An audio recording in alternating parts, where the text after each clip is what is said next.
Hey everybody, welcome to Dale Carnegie's Ask the Expert call. Today I'm honored and excited to have our guest, Art Sobczak, join us. I've been following Art since probably around 1999, and he's been at it since the early 80s. He started a business called Business by Phone, and he's been training hundreds of thousands of salespeople and sales professionals over the years to help them to be more effective on the phone, to get the meetings, get the deals, and I think he positions us to work in a very professional way. It gives us a confidence and a competence that allows you to position yourself as a peer rather than a beggar trying to get appointments or bamboozle people into meeting with them. I've been following his stuff for years, as I mentioned. I read his book. He's got the Smart Calling book. I think he's the dean of the Smart Calling College, right? I always am looking forward to receiving the Art of Sales podcast, and he always has great guests there and wonderful tips. I think what's wonderful about what Art teaches is that he makes it very practical. It's very professional, but it's easy to implement, right? So if you just follow the format that he gives you, it's actually, paint by numbers, and it frees you up to have that confidence, which comes through on the phone and in person as well. These things work in person as well. So, Art, I'm really honored and excited to have you join us today. Thank you. Michael, thank you so much for having me on. It's a pleasure and it's an honor to speak to your audience. Oh, great. So I've got some questions, I think, from some of our audience and myself, and interested to hear your feedback on that. So I guess the first one is really, this is 2021 now. Hard to believe when you say that, right? But it's 2021. The phone, nobody uses the phone anymore, right? I mean, why would you be talking about, using the phone? I mean, cold calling is dead, isn't it? That's what I heard. Well, there's one thing that you said in there is true, and that is the cold is dead, and that's been dead for quite some time. As far as using the phone, actually, what we've been going through for almost a year now is that almost everybody has to be using the phone if they want to be communicating effectively and selling. And using the phone combined with video as well, and of course other communication channels. As far as the cold calling is dead, I mean, if you want to start an argument on LinkedIn, just go ahead and pose that question. Then you're gonna have people coming out of the woodwork on both sides, which is kind of comical. And actually, what is true about that is the cold is dead. There's absolutely no reason today, and there hasn't been for quite a while, for anybody to make a cold call, which I define as calling somebody you don't know, who doesn't know you. They're not expecting your call, and you haven't done any research at all, and everybody is getting the same tired pitch, which is probably not focused or relevant for that individual, but they continue to do it, believing something erroneous, such as it's just a numbers game. Make so many calls, you're going to get so many yeses, which really isn't true at all. But the calling is very much alive when done in a smart way.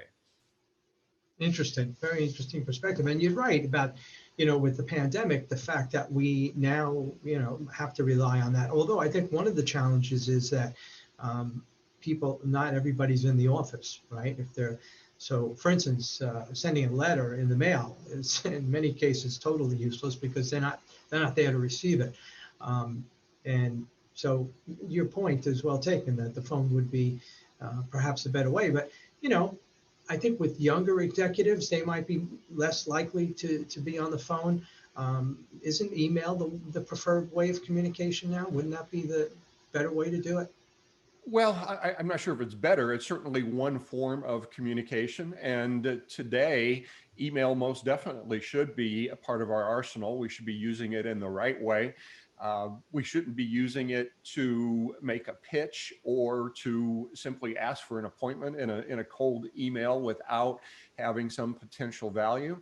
My feeling is that email should leave a question in somebody's mind that they want the answer to, that revolves around some potential value that you might be able to bring to them, so that we can get a response, we can start some engagement, with the goal ultimately being to take it offline being the internet, and getting into an actual two-way live communication, which is the most effective way to communicate. Face-to-face is the most effective way to communicate. Of course, not as many people can do that today. It's coming back for some.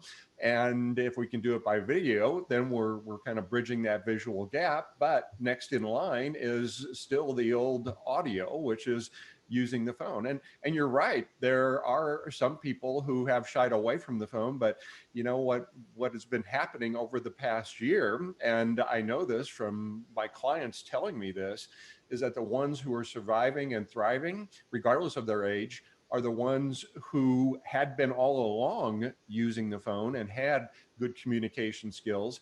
So they really didn't miss a beat when they were forced to do it. And I also know that there are people that had to be downsized simply because of the pandemic and slowdowns and cuts in budgets and things.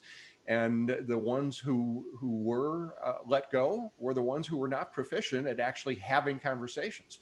They were the ones that were relying on the tapping on the keyboard and tapping on the phone as opposed to speaking into the phone. Interesting. So, Art, I know you advocate doing research, and you call, I believe, social engineering, correct? Well, that's one form of research. Of course, when we're researching a prospect and an organization prior to a call, we've got a variety of tools available to us, of course, online. I mean, as simple as going to Google, definitely going to LinkedIn, other specialized sites, including premium sites, are available to us. So there's so much information available to us. But the very best source of information is real-time information from other humans, where we call somebody else within the organization with the intent of asking questions to gather some intelligence, which will help us, of course, ultimately help the company and the decision maker. So social engineering was a term that was popularized by computer hackers back in the 90s, of course, for nefarious purposes, which is still being done today, unfortunately. But we're doing it for good purposes. And social engineering, by definition, is simply, again, talking to somebody else other than our targeted decision maker for the purpose of asking questions. Well, that sounds good. I'm curious. A lot of people are tasked with hitting a certain amount of numbers of calls. Is that a wise investment of time? I mean, you're supposed to just keep smiling and dialing, right? I think you know my stance on that because you're laughing. Smiling and dialing, I wish would have gone away back in the 70s and 80s, where again, people could just pick up the phone and make pitches and engage people in conversations. But of course, that doesn't happen today. And really, it was never an effective way to sell. The old numbers game mentality would be like a basketball coach saying, okay, we just need a lot of shots. I need 100 shots from you. It's like, whoa, wait a minute, coach. Shouldn't they be good shots? No, just put up shots. We don't care. We got to hit the numbers. And that's ridiculous, right? And it's just as ridiculous when you talk about a salesperson just being measured on how many times they can dial the phone or have the machine dial the phone for them. And I've seen in my career that salespeople are pretty creative, because if you tell them they need 100 phone calls, they're going to get you 100 phone calls. Matter of fact, I've had people call me before and say, hey, I know you're not a prospect, but I need to get my 100 calls in. Wow. We want to have quality calls. And quality calls mean doing some research, knowing something about the people that we're calling, tailoring, personalizing, and customizing our message so that we have something that is for that other person that they're going to react to and say, huh, okay, this sounds interesting, as opposed to just a generic pitch, which, people are just kind of praying and spraying. Interesting. Yeah. So I think the challenge is that sometimes sales managers who are ignorant of what you're talking about and just say, like the basketball coach, just make all those shots because, something will happen, instead of being more strategic, right? Which is what you advocate. Yeah. I mean, let's face it, a sales manager should have a goal of developing their people, not just looking at the dashboard. I mean, it'd be like a baseball manager never watching a game, but reading the box score the next day and saying, hey guys, you got to get more hits, give me more hits, as opposed to, let's do some coaching here. Let's do some training. Let's figure out what our people are saying, and are they even following a sales process? And sadly, there are too many managers who manage by dashboard because either they haven't been trained themselves on how to develop their people, or they're getting pressure from somebody above them who really doesn't know how the sales game works. And they're saying, we just need the numbers. So that's really never been an effective way to manage. Interesting. Yeah. So I think one of the keys to being more effective is to be able to build trust, right? Over the phone, you don't have the same advantages being face to face, where you can body language and things like that. It's important to build trust and do it rapidly, correct? And how do we do that more effectively with the phone? Well, yeah, I mean, that is not an easy thing to do, because when you talk about building trust, what does that mean? And somebody is going to feel that you're worthy of their time if they perceive you as having something of potential value, and they feel like you're not the typical salesperson who is just smiling and dialing. So how do we do that? Well, again, by knowing something about them and very quickly getting to the possible value that I may have for you, so that it is earning the right to continue for another 20 seconds, and then another 30 seconds, and then another minute. And then what happens is this trust starts building. I mean, it's not something that is instantly there with somebody who doesn't know you. Because let's face it, we call somebody up, they don't know us. What's the natural human emotion that they're going through? It's probably skepticism, maybe a little bit defensive. So we've got to start breaking that down with the first few words that are coming out of our mouth. And by the way, people are also forming instant impressions of us based on what they're hearing. So we want to make sure that our sound quality is good, that our voice is confident, not cocky, but confident. And we want to make sure that we're not using ums and ers and ahs, because that's going to take away from our credibility as well. So all these things go into building trust and credibility in somebody's mind, and then continuing to build on that with every second that goes by and every word that comes out of our mouth. Interesting. Right. Okay. So a lot of the obstacles that salespeople hit are the voicemail, right? A lot of people, it goes automatically into voicemail. I've heard a lot of sales managers say, don't bother leaving me voicemail. It's a waste of time. Just keep dialing, you'll get through to somebody. What do you say to that? Well, I think that's ridiculous, especially today during the pandemic, because in most cases, we're going to get voicemail. And I would say lower your expectations as far as what you're thinking about as far as the result of voicemail. Because if you're doing prospecting, very few people are actually going to give you a call back based on one voicemail, unless what you said was so compelling for an immediate need they have right at that very moment.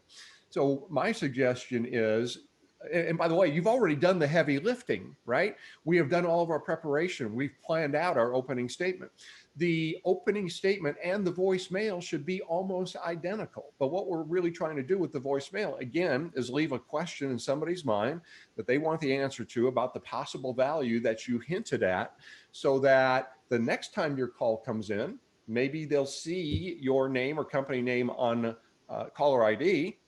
Therefore, they may pick up the phone. Or if you back it up with an email, which we should, by the way, and let them know that in the voicemail, then they may reply with a time that is good for you both to speak, or maybe you'll just start engaging through email, and it might take a few messages before we can actually engage in a phone call. So if we're not leaving a voicemail, we've just wasted all that preparation time and the call time, by the way, and it doesn't take that much more time to leave that great voicemail. Okay, great. So I know that you've also talked a lot about, and I've used your teachings on this, on opening statements. But I've heard a lot of other sales trainers talk about, getting that ask for the appointment out in your opening statement. Like that's the purpose of your call. What do you think of that? Well, actually, one of the mistakes that I cover in my book and my training, and I've got about 20 of them, is do not ask for a decision in the opening statement, in the first 15 to 20 seconds of a call. Because again, think about what we're doing here and the emotion that somebody is going through at the other end of the line. They don't know us. They're a little bit skeptical, a little bit defensive. If we hit them with, and I'd like to take 15 minutes of your time for a meeting, it's essentially saying, would you give me $200? I don't know you. I haven't given you a reason, but would you pull $200 out of your wallet and just give it to me? Because we're asking for something that's more valuable than money, actually. We're asking for time.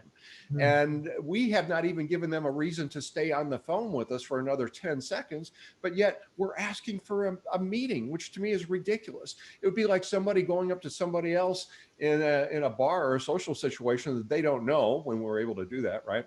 And just going up to them and saying, hey, I think I'm a pretty cool guy. Do you want to get married? A little bit early for that, right? Right. Good point. Good point. So would you talking about the opening statement, would you give us a quick example of one? Well, yeah, actually, let me just give you the process for it, because I'm pretty process oriented when it comes to creating our messaging, and I don't believe in just winging it.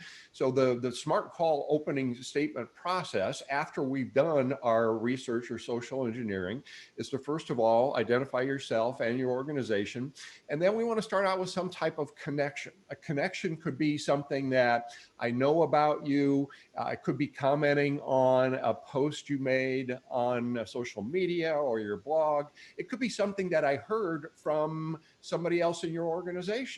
So I might say, hey, Michael, Art Sobczak here with Business by Phone.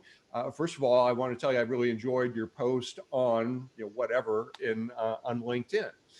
And so now think about what I've done here. I've separated myself from most other salespeople because I have connected with you in some way, showing you that I know something about you. I've done something, I put in some work. Or you could say, hey, I understand one of your initiatives for the year is this, or I see that your company is adding 8 new locations in the Long Island area. So again, something here. So now what's happening is I haven't really given you a value yet, but now you're kind of going, okay, leaning in a little bit. So now we want to get into the specialty. So you may say, we specialize in working with sales teams who have new business quotas, whose sales reps are not getting as many meetings as they would like. Okay, so now what I've done is I've told you I'm a specialist in a particular area that I know that you're interested in because I've done my research. So maybe I've spoken to another sales rep. I saw that you had a job posting on Indeed where you had, as part of the requirements, must be proficient in cold calling or prospecting. Okay, so I know that you're doing that. So now I've put you in this, I've framed it in terms of here's what we specialize in. And now I'm going to talk about the potential benefit here. I'll say that, again, I'm doing this off the top of my head. What we do is we provide them a proven process that's used by hundreds of thousands of sales reps worldwide in business to business calling situations that helps them be more comfortable and confident and conversational with their calling, and it results in more meetings. Matter of fact, one of our most recent clients increased their number of conversions by 40% using our system. So now I've given the potential benefit there. And at the end, I'm not going to ask for the meeting.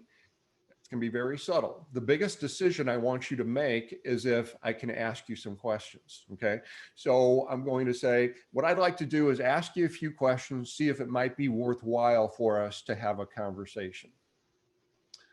Because all I want you to say at this point is, oh, yeah, okay, sure. What do you want to know? Interesting. Okay, that's easy. Yeah.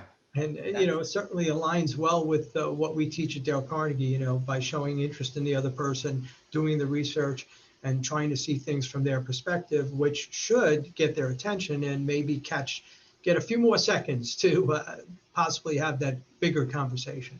Absolutely. And by the way, people always ask, what are some of the most influential books you've ever read in your life? And one of them is How to Win Friends and Influence People, which I read in college, which I tell people was more valuable than any textbook that I ever read in college. Wow. Thank you for saying that. We appreciate it. And that's wonderful to hear. So, even with all that, right? And I do use that what you teach because I learned it from you. And what the other part that I like is what you often will stress is if I caught you at a good time, right? As opposed to what a lot of salespeople do, they get somebody on the phone and the first thing they ask is, "Are you busy?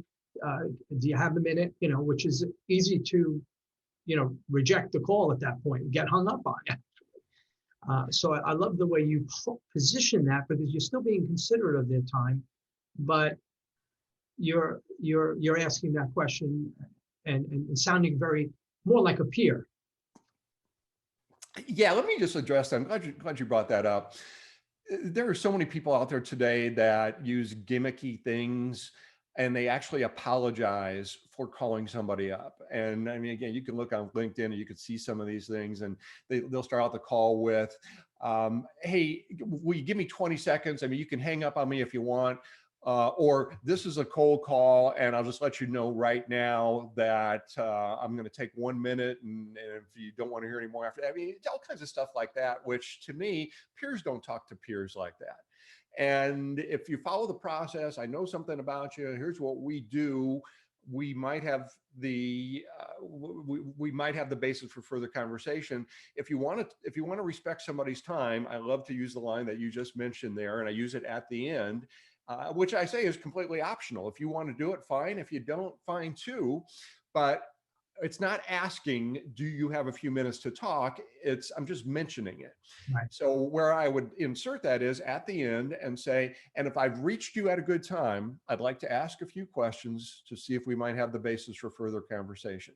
So notice I've dropped that in. And if you're really interested in what I said before, that just blew right by you because you're more interested in hearing, well, I wonder what it is that you have. Yeah. Interesting. Okay. And you use this stuff yourself, right, Art? It's not like you just teach this, you use this yourself. I'm a lifelong salesperson and a student of sales. And I always tell people that, well, we never graduate from this school. And if you look behind me, this is only a fraction of the number of books that I have. And I've got about 30 over here that are piling up because I'm an Amazon junkie. And I've got to get to those. And I'm always learning and always looking for different takes on different techniques and how I can share those with my followers and clients as well. Very interesting. That's the mark of a true professional for sure. So even with all that, what about overcoming objections? And certainly even further on down the line, don't we as salespeople have to have a whole bunch of, witty rebuttals at the ready?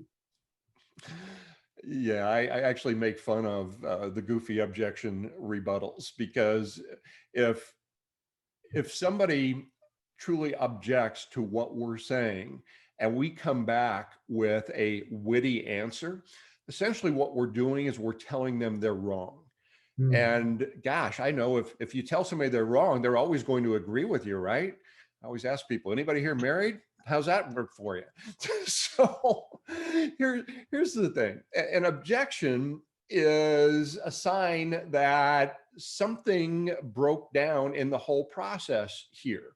And the objection that you hear is not the problem, it's the symptom of the problem. Doctors don't treat symptoms, they treat the problem. So we got to find out what's the real problem here. So instead of being prepared with these goofy rebuttals, I suggest that we're prepared with great questions to try to find out, why did somebody say what they did? So that once I can isolate what the real problem is, then we can have more of a discussion about, well, here is how we can help you with that. And then it's conversational, it's not adversarial, it's not, I'm just trying to prove you wrong. And that's why people hate overcoming objections. Right. Okay, great. Well said. So this question I know I saved for towards the end because I know it's one of your favorite things to rant about, right?